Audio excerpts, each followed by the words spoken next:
जय जय श्री राधे। पुत्रदा एकादशी व्रत कथा। युधिष्ठिर कहने लगे कि हे भगवान, श्रावण शुक्ल एकादशी का क्या नाम है? व्रत करने की विदिता, इसका महात्म्य कृपा करके कहिए। मधुसूदन कहने लगे कि इस एकादशी का नाम पुत्रदा है। आप शांतिपूर्वक इसकी कथा सुनिए। इसके सुनने मात्र से ही वाजपेयी यज्ञ का फल मिलता है। द्वापर युग के आरंभ में महिष्मती नाम की एक नगरी थी, जिसमें महिजीत नाम का राजा राज्य किया करता था। लेकिन पुत्रहीन होने के कारण राजा को राज्य सुखदायक नहीं लगता था। उसका मानना था कि जिसके संतान न हो उसके लिए लोक और परलोक दोनों ही दुखदायक होते हैं। पुत्र सुख की प्राप्ति के लिए राजा ने अनेक उपाय किए, परंतु राजा को पुत्र की प्राप्ति नहीं हुई।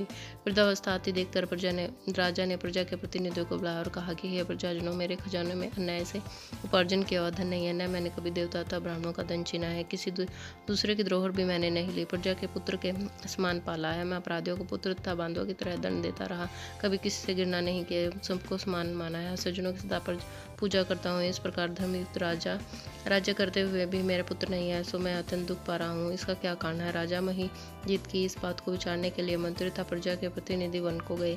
वहाँ बड़े बड़े ऋषि मुनियों के दर्शन किए। राजा की उत्तम कामना की पूर्ति के लिए किसी श्रेष्ठ तपस्वी मुनि को देखते फिरते रहे।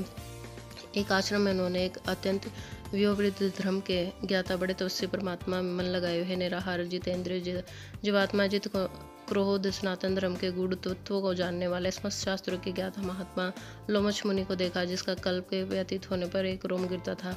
सबने जाकर ऋषि को प्रणाम किया। उन लोगों को देखकर मुनि ने पूछा कि आप लोग किस कारण से आए हैं? निसंदेह मैं आप लोगों का हित करूंगा। मेरा जन्म केवल दूसरों के उपकार के लिए हुआ है, इसमें संदेह मत करो। लोमश ऋषि के ऐसे वचन सुनकर सब लोग बोले, हे महर्षि, अब आप हमारी बात जानने में ब्रह्मा से भी अधिक समर्थ हैं, अतः आप हमारे इस संदेह को दूर कीजिए। महिष्मतीपुरी का धर्मात्मा राजा महिजीत प्रजा का एक पुत्र के समान पालन करता है, फिर भी वह पुत्रहीन होने के कारण दुखी है। उन लोगों ने आगे कहा कि हम लोग उनके प्रजा हैं, अतः उसके दुख से हम भी दुखी हैं। आपके दर्शन से हमें पूर्ण विश्वास है कि हमारा यह संकट अवश्य दूर हो जाएगा, क्योंकि महान पुरुषों के दर्शन मार्ग से अनेक कष्ट दूर हो जाते हैं।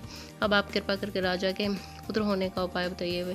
यह वार्ता सुनकर ऋषि ने थोड़ी देर के लिए नेत्र बंद किए और राजा के पूर्व जन्म का वृतांत जानकर कहने लगे कि यह राजा पूर्व जन्म में एक निर्धन वेश्या था। निधन होने के कारण इसके कई बुरे कर्म किए। यह एक गांव से दूसरे गांव व्यापार करने जाया करता था। एक समय ज्येष्ठ मास के शुक्ल पक्ष के द्वादशी के दिन मध्याह्न के समय, जब 2 दिन से भूखा प्यासा था, एक जलाशय पर जल पीने गया। उसी स्थान पर एक तत्काल ही ब्याई हुई प्यासी गौ जल पी रही थी और राजा ने उस प्यासी गाय को जल पीते हुए हटा दिया और स्वयं जल पीने लगा। इसलिए राजा को यह दुख सहना पड़ा। एकादशी के दिन भूखा रहने से वह राजा हुआ और प्यासी गौ को जल पीते हुए हटाने के कारण पुत्र वियोग का दुख सहना पड़ा। ऐसा सुनकर सब लोग कहने लगे कि हे ऋषि, शास्त्रों में पापों का प्रायश्चित भी लिखा है, जिस प्रकार राजा का यह पाप नष्ट हो जाए, आप ऐसे उपाय बताइए। लोमश मुनि कहने लगे कि श्रावण शुक्ल पक्ष की एकादशी को, जिससे पुत्रदा एकादशी भी कहते हैं, तुम सब लोग व्रत करो, रात्रि को जागरण करो और इससे राजा का यह पूर्व जन्म का पाप नष्ट हो जाएगा। साथ ही राजा को पुत्र की अवश्य प्राप्ति होगी। लोमश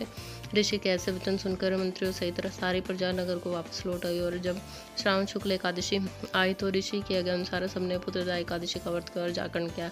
इसके पश्चात द्वादशी के दिन इसके पुण्य का फल राजा को दिया गया। उस पुण्य के प्रभाव से रानी ने गर्भ धारण किया और प्रसव काल समाप्त होने पर उसके एक बड़ा तेजस्वी पुत्र उत्पन्न हुआ। इसलिए हे राजन, इस श्रावण शुक्ल एकादशी का नाम पुत्रदा पड़ा। अतः संतान सुख की इच्छा हासिल करने वाले इस व्रत को अवश्य करें। इसके महात्म्य को सुनने से मनुष्य सब पापों से मुक्त हो जाते हैं और इस लोक में संतान सुख भोग कर परलोक में स्वर्ग को प्राप्त होता है।